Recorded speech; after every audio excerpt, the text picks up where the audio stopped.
Chelsea 3, Leeds 2, Conor Gallagher with a last-minute winner. Where was that finishing in the final? Where was that finishing against Liverpool D? Yeah, it doesn't happen regularly. But Chelsea are through and the season is still alive. That's the only hope that came out of today. Because the reality is, if anyone thinks that this is a sustainable way of playing football until the end of the season, Pochettino, my friend, you're getting a P45 at the end of the year, guaranteed. You keep up these performances and Mr. Ruben Amorim's going to be sitting in your... But the reality is, we're going to break this game down. We're going to talk about the good, the bad, and the downright ugly. We're through to the quarterfinals of the FA Cup, and we've got Leicester.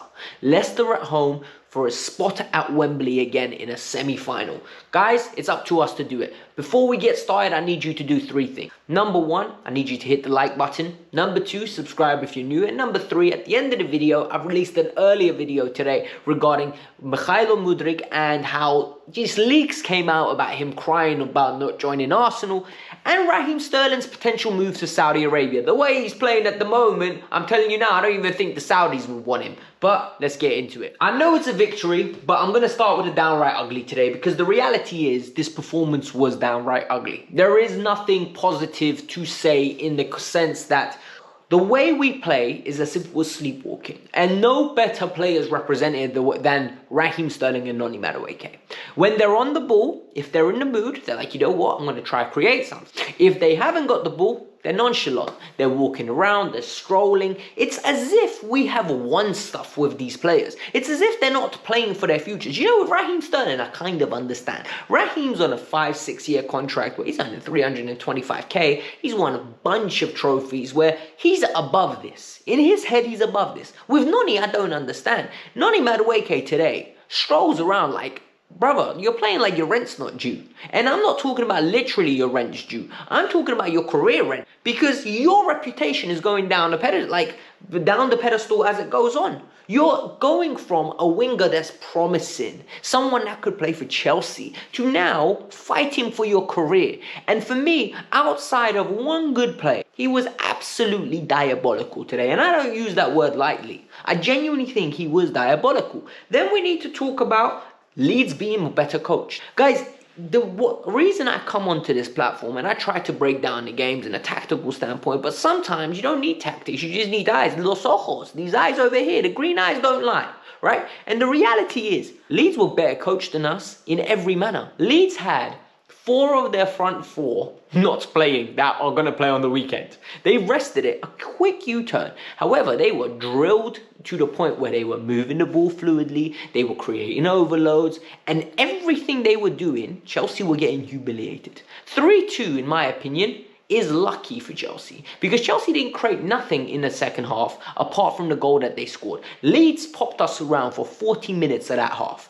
Absolutely humiliated Chelsea Football Club. And in my opinion, Leeds deserved something out of the game. And this comes down to Pochettino. 2-1, the team talk was poor, we started off slowly, and that cost us. Again, in my opinion, we scraped this. And the final thing that I want to talk about is in-game management. Maurizio's starts are horrible. Second half starts are horrible. So you know what, Maurizio, you need to do something, change it. He brings on Gallagher, he brings on Chilwell. And a lot of people are going to say, you know what, Alex, Gallagher got the winner, what's the issue? We lost control. Like, this is the second game running where we lose control after he makes substitutions. I'm not blaming Gallagher and I'm not blaming Chilwell, because we saw it on the weekend. You bring on Noni and Mudryk and we lose control. It's like he makes decisions that don't articulate what he wants to do on the pitch. It's very negative. I'm very annoyed with what I'm seeing in my eyes. Now we need to get into the bad, because now we're going to start analysing the goals. The first goal we conceded. In 7 minutes, I saw 3 occasions why I don't want Robert Sanchez in goal.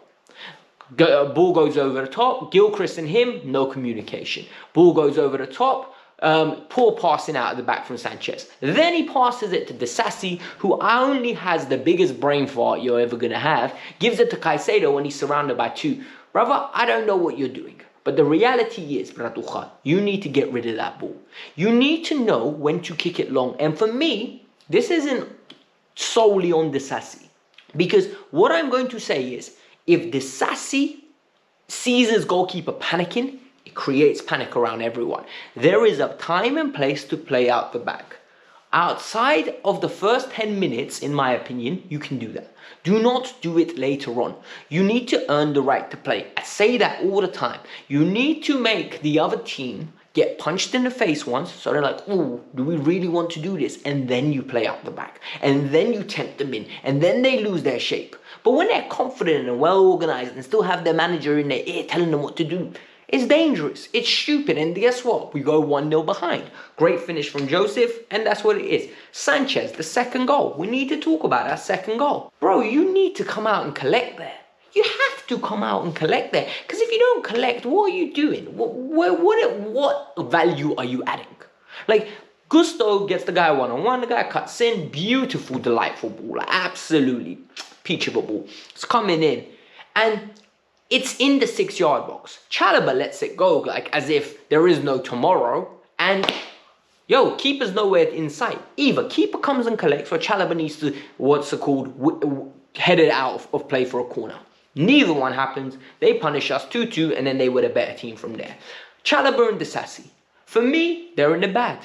Disasi playing like a player that is lacking confidence, playing like an individual that hasn't been getting praised in the last few weeks, playing like the Disasi I say he is, right? Rash, lackluster, nonchalant, has no clue what he's doing, looks like a fan that won a ticket. Chalobah, there's a reason you ain't been playing all season, evidently. There is a reason. I can't even defend him.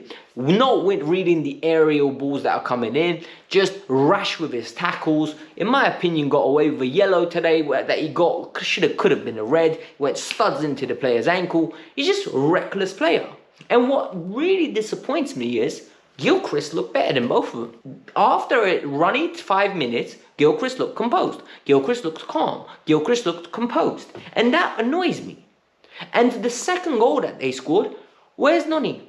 Why is Noni not tracking back? Like, this laziness from our wingers needs to stop. If it doesn't stop, we will concede more goals. Like, it's not complicated to hear.